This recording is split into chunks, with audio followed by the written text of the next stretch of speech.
First of all, I'd like to congratulate our women. Wow, great win at Maryland and hard place to do that. Um, so congratulations to Sean and her group. Proud of our guys. Thought we withstood the what's the right word I want to use the kind of out of rhythm part of having Tommy back. Um, I expected that a little bit. Very similar to last year when Terrence was coming back. You just kind of things change. I will not lie. I was smiling yesterday in practice, just having him back. We look different. We play different.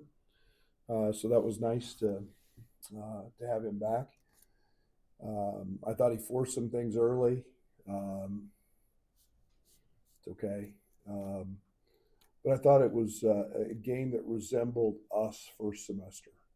Downhill driving, getting fouled, getting to the line.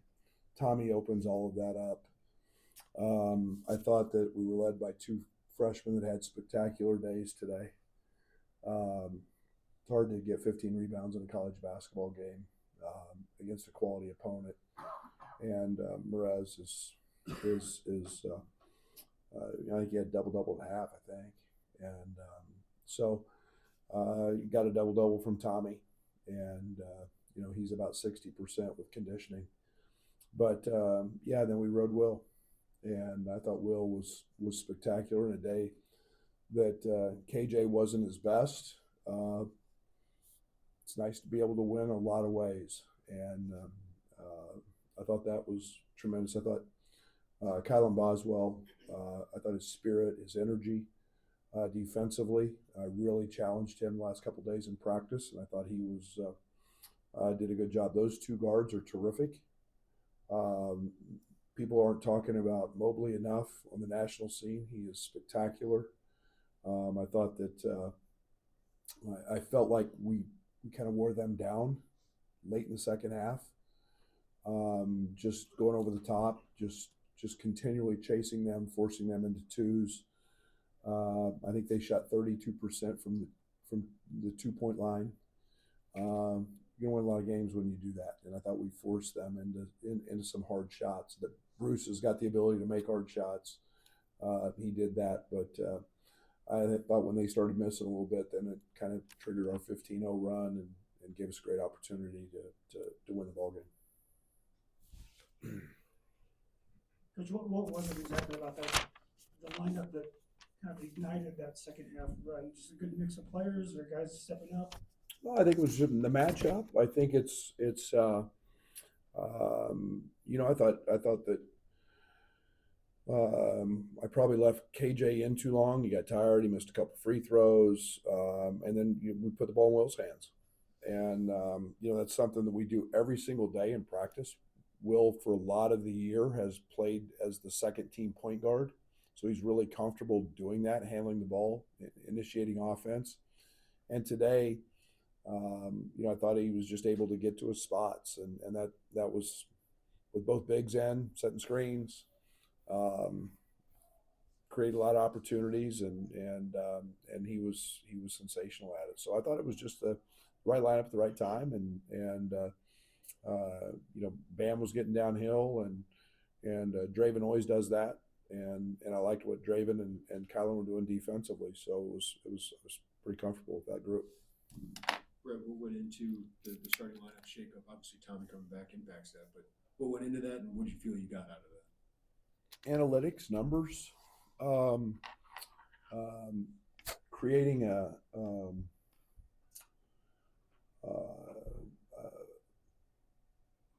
better rotation for not having light guys. To be very honest, I haven't loved bringing Dre and Will off the bench. I think they're like guys. I thought that we hadn't been really efficient starting games with Tommy out. I think our numbers have been fabulous in top 150 games per 100 possessions with Merez and Tommy in. And I thought Tommy would be limited a little more than he was tonight, minute wise. But I thought it was it was pretty good. And I thought Ben was sensational. I mean, I think Royal had 2 the first half against him. But yeah, I was pretty upset, to be very honest with you, with Perez at halftime, even though he had a double because I thought his on ball defense was lacking. Brad, only 20 3-point attempts today. By a fair margin, your fewest this year. Is that just today's kind of matchup, or is that something indicative of a? Well, they're really good at taking them away. They let you play 2-on-2 in the ball screens. They play very similar to the way we played, a couple years ago. They ice everything on the side. They force you into 2-on-2 ball screen coverage. And it was good for us because it allowed us to get downhill. So they're going to take away threes. Their numbers are reflective of that. Coach, when were you able to figure out that not only were you going to be able to play Tommy, but play him 30 minutes? I mean, you said he was only about 60% conditioning wise. Yeah, I kept asking him how he felt. Adam Fletcher's done an incredible job with him, just through the workup of finding out what he can do from our docs, and then just starts with gradual bicycle stuff. But I truly went in knowing there's nothing like playing and running up and down. Yesterday was a full day, and we probably did a little more in practice yesterday because Tommy was in. But I didn't know. I was going to play it by ear, see how he felt, and but yeah, it was put a smile on my face to have him back. When did he get the go ahead to maybe be a full participant in practice? Yesterday. So he's been a process with I don't even know what today is. Yesterday or 2 days ago? Today's Sunday, so he did it. He was able to do some stuff on Friday when we got back. I'm all confused on the days. He had we met with our docs and had all the scans that he had to have for his spleen and all that. And we didn't do much on coming back from Lincoln because we got stuck with the weather. So yesterday was a full day. What do you think is the biggest difference about Will now versus a month ago, and how did he handle when things were tough, or now it's obviously going for him? Yeah, the great thing about Will is he's never changed. His love for the game exceeds everything else. We have a system in our gym called the NOAA. It's a shooting system, and we get weekly reports every week, and his numbers are always he's number one. He's never changed his work ethic. He's fought through defensive stuff that we've been trying to do with him. And it's like I keep telling him, the best part about doing that is you're going to be great on the other side. And that sounds very cliche, and I'm sorry, but it works that way. That's life. And then we've literally played him out of position a lot intentionally, playing him on the ball with the second team. And when his first team reps have been smaller, he's been more at a wing. But I think all of that is starting to really pay off for him. Along those lines with him, he talked about understanding his role better as the season's gone on. Just broadly, when you have a freshman who comes in, they're kind of all everything their whole life and has to adjust. What's the process there? That's all of them, by the way. Sure. And I think it speaks to who he is, his character. I think his work ethic, his character. He's a good teammate. He's really, really competitive. So he has never, not one time, has he even blinked about accepting or not accepting a role. And he knows that I've got a lot of trust in him offensively.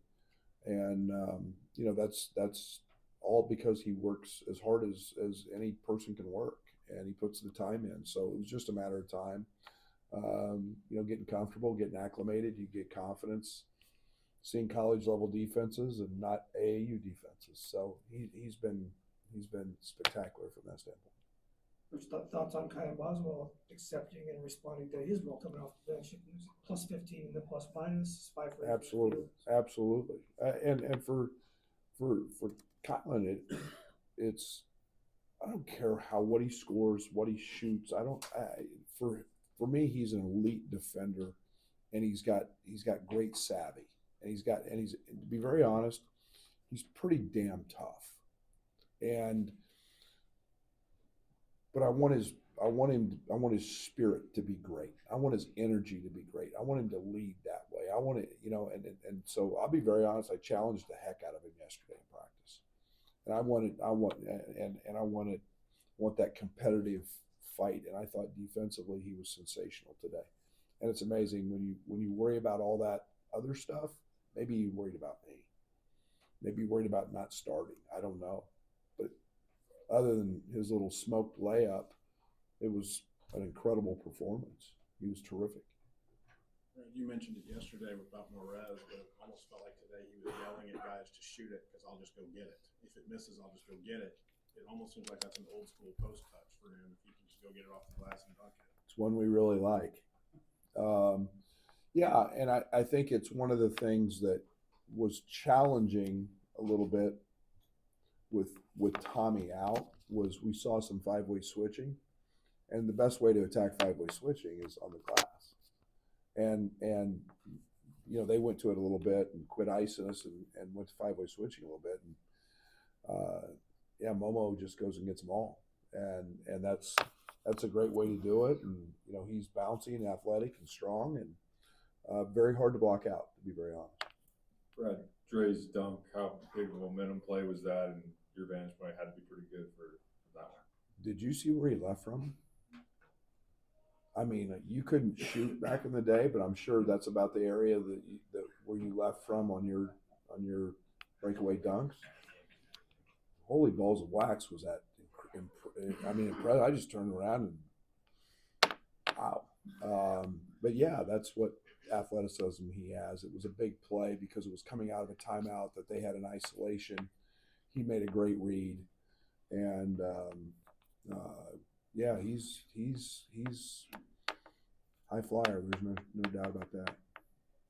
Morez mentioned forcing the tough twos.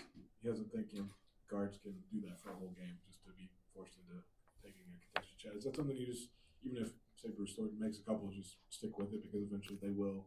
It's really hard. It's really, really hard. We call it choke your motor, to come off a ball screen with a guy on your hip and have two guys in front of you, Morez and Tommy, and be efficient doing that. Now, Bruce is special. He's big, he's strong, and he's really good at him.